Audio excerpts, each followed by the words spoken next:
श्री गुरुवे नमः। अखंडानंदबोधाय शिष्यसंतापहारिणे सच्चिदानंदरूपाय रामाय गुरुवे नमः।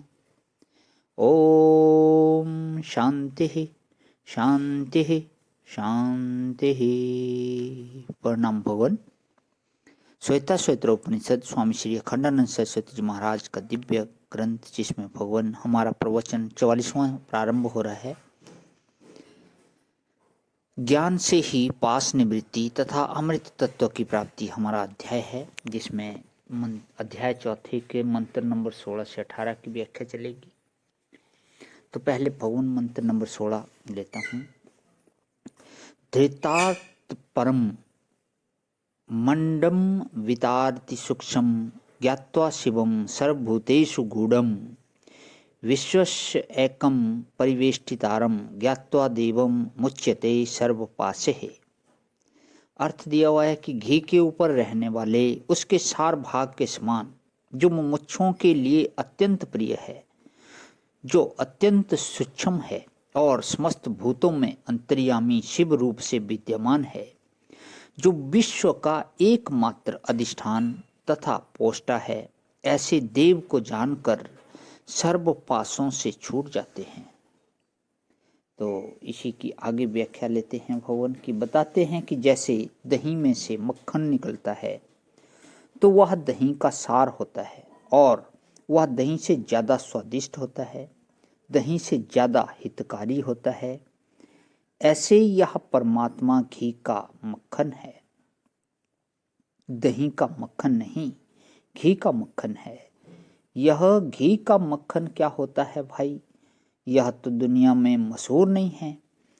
यह जब घी रखते हैं ना गर्म करके, तो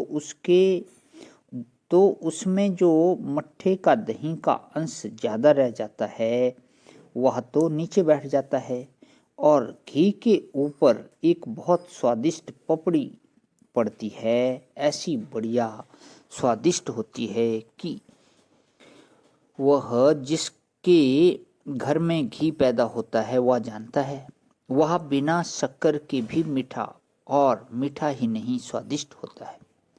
असल में यहाँ स्वाद का ही वर्णन करने के लिए इसकी उपमा दी हुई है। वह परमात्मा कैसा है? जैसे दही का सार मक्खन, मक्खन का सार घी और घी का सार वह जो गर्म करने के बाद उसका मट्ठा नीचे बैठ गया और ऊपर बिल्कुल सार सार शुद्ध घी रह गया।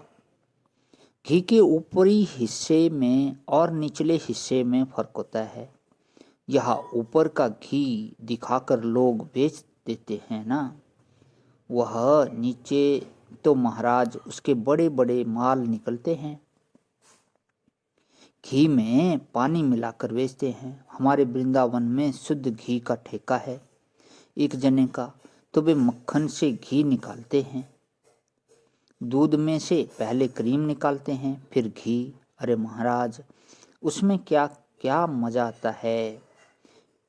पानी मिला देते हैं, क्रीम में पानी मिला के बिल्कुल पतला कर देते हैं। थोड़ी ठंड पहुंचाई और जम गया, और बोले यह शुद्ध क्रीम है, या शुद्ध घी है, या शुद्ध मक्खन है।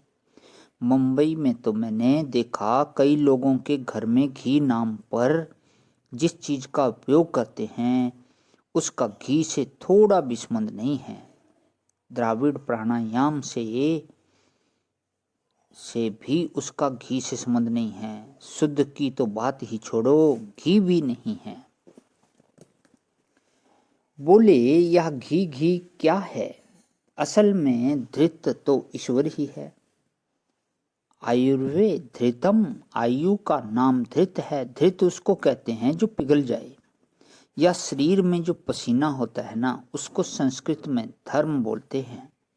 और यह सूर्य का जो ताप होता है उसको धर्म बोलते हैं, उसको घर्म बोलते हैं। वहाँ धर्म है, यहाँ घर्म है। अच्छा, सूर्य का जो ताप होता है उसको घर्म बोलते हैं। और यह जो थर्मामीटर है ना, वह भी घर्म मित्र है। माने गर्म मित्र, गर्म मापक यंत्र, घर्म का ही तो गर्म बना हुआ है। गर्म शब्द की दूसरी व्युत्पत्ति नहीं है हिंदी में, उर्दू में समझो। घर्म को घी ही लिखते हैं, घर्म को गर्म ही लिखते हैं। उर्दू में धर्म और गर्म एक सरीखे ही हैं। तो घर्म माने एक तो होता है सूर्य का ताप और एक शरीर की गर्मी, ताप और एक उससे निकलने वाला पसीना, घर्म। बोले यह घर्म घर्म क्यों बोल रहे हो? अच्छा देखो, दिल में घृणा, जैसे मुंह का जायका बिगड़ गया ना, थूक आ गया, इसी तरह दिल का जायका बिगड़ गया। बिगड़ कर जो दिल में थूक का नाम घृणा है, वह दिल का जायका बिगड़ा तब घृणा आई, और मुंह का जायका बिगड़ा, शरीर में पसीना आया, उसका नाम घर्म है। प्रणाम भवन, आज यहीं विराम, इसे आगे का कर लेता हूँ। ओम शांति शांति शांति।